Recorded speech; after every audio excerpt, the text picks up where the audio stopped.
소유주가 있었어요. 이제 A 법인 소유주가 있었고, A 법인은 관리하는 거죠. 관리. 그치.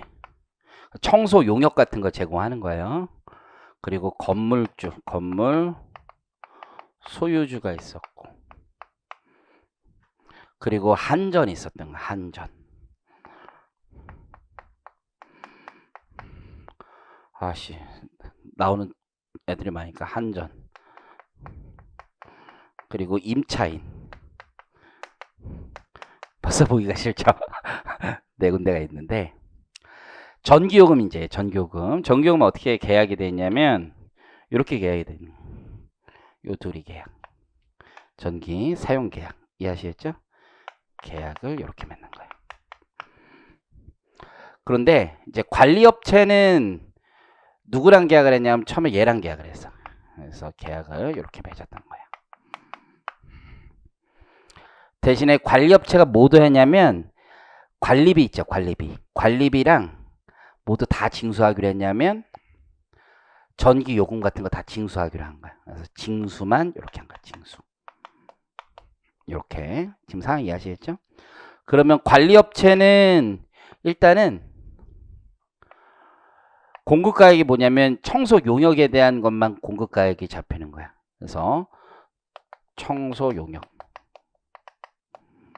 등. 그걸 일반 관리비라고 하죠. 일반 관리비. 이렇게 가는 거예요. 그러면 전기 요금에 대해서 건물 소유주는 어떻게 했겠어? 건물 소유주는 얘한테 매입세액이 있었겠죠. 매입세액이 있고 얘한테 다시 청구했겠죠. 그래서 매입세액, 매출세액 이렇게 했었지. 그래서 매입 있고 매출 이렇게 잡힌 거죠. 이해하시겠죠?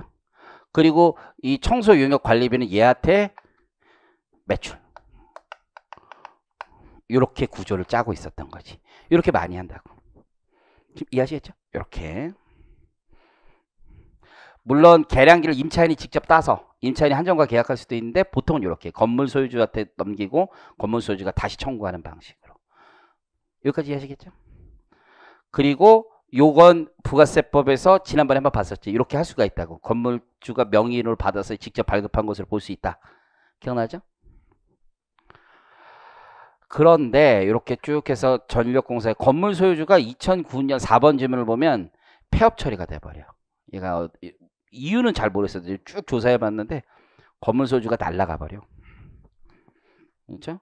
체납도 있고 뭐 그랬었나 봐. 폐업 처리가 돼. 직권 폐업. 부가세 신고도 잘 안 하고 막 그랬었나 봐. 관리업체 입장에서는 근데 계속 관리는 해주고 있는 거야. 이해하시죠? 여기까지 함께 하고 맞죠? 그래서 관리업체는 이제 세금 개선서 발급을 해줘야 되겠지. 그렇다고 쟤한테 뭐 발급해봐야 의미가 없는 거잖아요. 지금 폐업된 애한테. 이런 것 같으면 어떻게 할지 생각해봐. 얘한테 하겠지, 얘한테. 얘한테 세금 계산서 이제 매출. 이거 버리고 얘한테 간 거야. 지금 이해하시겠죠? 한전은 세금 계산서라고 하지만 사실 영수증을 준다고 얘들은. 그죠? 그러니까 여기에 계속 날리고 있는 거야, 계속. 지금 이해하시겠죠? 그러면 세입자들은 전기세 내는데 매입세액이 안 나오잖아. 얘가 끊어줘야 되는데 얘가 안 끊어주고 있잖아. 지금 내가 어떻게 강의를 할까 지금 어제 고민을 좀 하고서 지금 하는 거야. 같이 생각을 해야지 천천히 계약이 바뀌는 걸 알아야 되지. 이 상황에 몰입해보면 돼.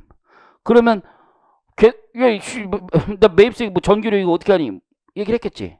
그러니까 어떻게 한 거야? 얘가 엎어서 끊어버린 거지. 그럼 내가 끊어줄게, 내가. 좀 이해하시겠죠? 내가 이제 관리비 전체 다 받으니까 그냥 끊어버린 거야. 그리고 급하게 그럼 나는 매입이 어딨어, 매입이.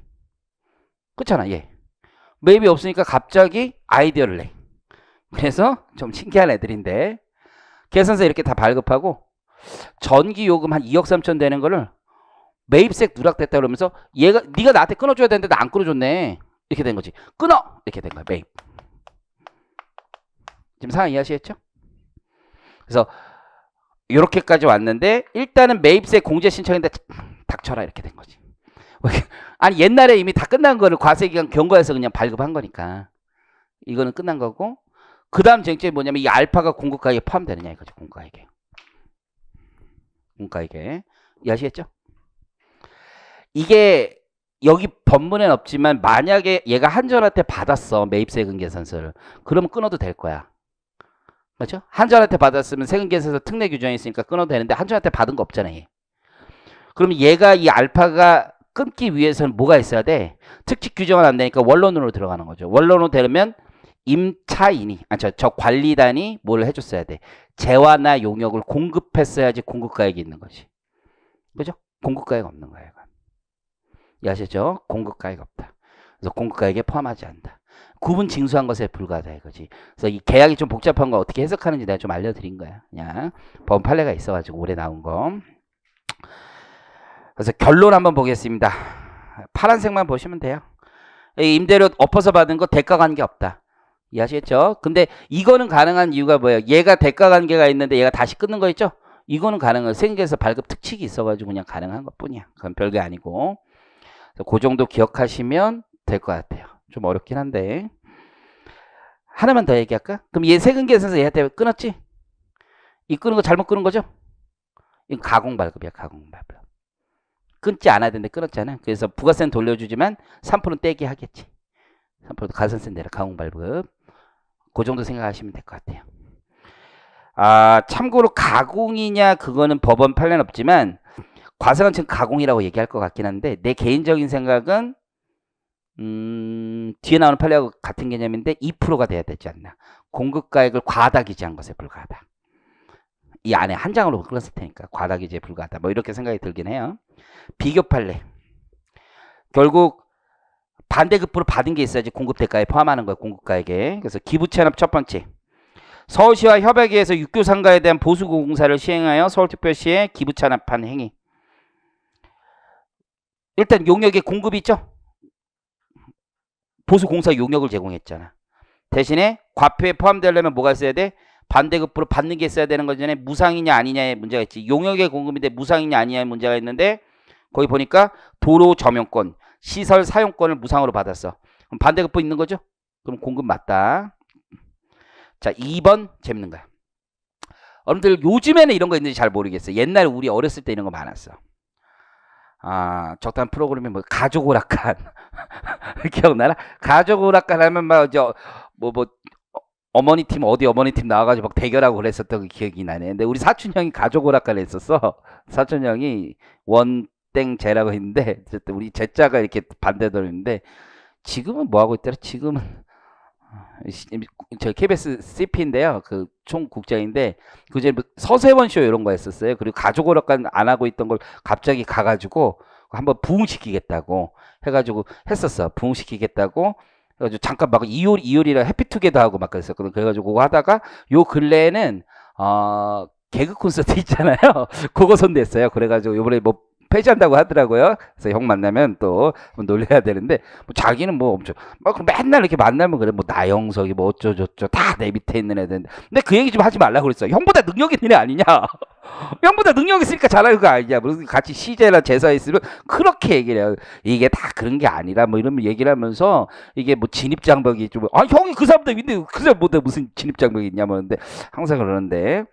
자기는 이제 뭐 노조위원장이나 하려고 그러는데 어쨌든 간에 특이한 형이 있어.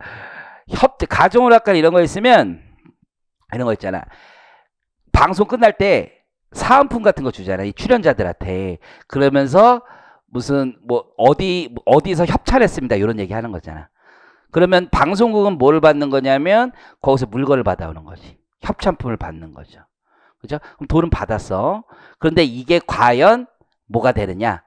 과세 대상 거래냐 이거지. 지금 이해하셨죠? 방송 협찬금 받았잖아.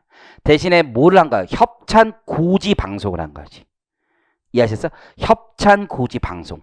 그럼 이게 광고냐 아니냐가 중요하지. 광고 효과 분명히 있죠? 어디 나왔다. 그래서 물품으로 받았잖아. 물품으로. 대가를 금전 이외의 것으로 받았을 뿐이라고요. 이해하시겠죠? 그래서 자기가 공급한 재화나 용역의 시가 방송 그 광고 대가료 있죠? 산정만큼은 부가세 끊어야 된다. 이게 과세 대상이라는 거죠. 이해하셨죠? 요거 많아. 요게 요즘도 되게 많아. 자, 볼게.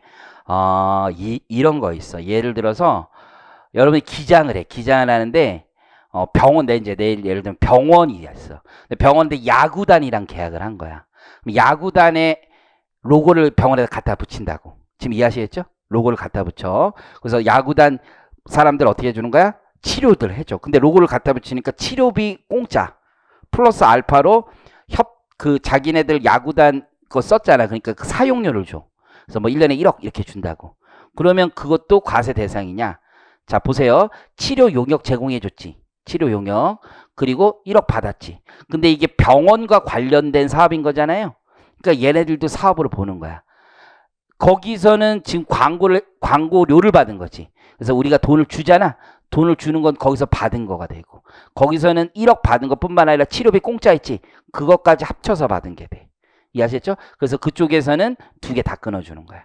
근데 치료비는 원래 면세지만 이거는 내가 치료비를 대가로 준 거지. 걔한테 그들이 제공한 거는 야구단 로고 사용료를 로고 사용에 대한 걸 준 거잖아. 그래서 이렇게 다 과세로 처리하거든요. 실제 이런 것들이 많아. 실제 할 때 눈에 보이잖아. 이런 거 기장하면은 좀 큰데 기장하면 좀 나오는데 우리 직원들도 잘 몰라. 왜냐하면 거래가 아무것도 안 보이잖아. 돈 줘야 보이는 거고. 실제 돈 안 줘도 이거 잡아야 되는 거야. 돈 안 줘도 심지어 그 협찬 고지 방송 용역 요 대표적인 겁니다. 그래서 두 번째 줄에 보면 광고 효과가 있음을 부인할 수 없고, 협찬 업체로서도 그에 따른 광고 효과를 기대하고 반대급부로 협찬품을 제공한다고 보아야 할 것이다. 따라서 방송국의 협찬품 고지 방송과 끊어봐요. 그 과세인 거지. 협찬품 고지 방송 광고 방송을 해준 거야. 광고.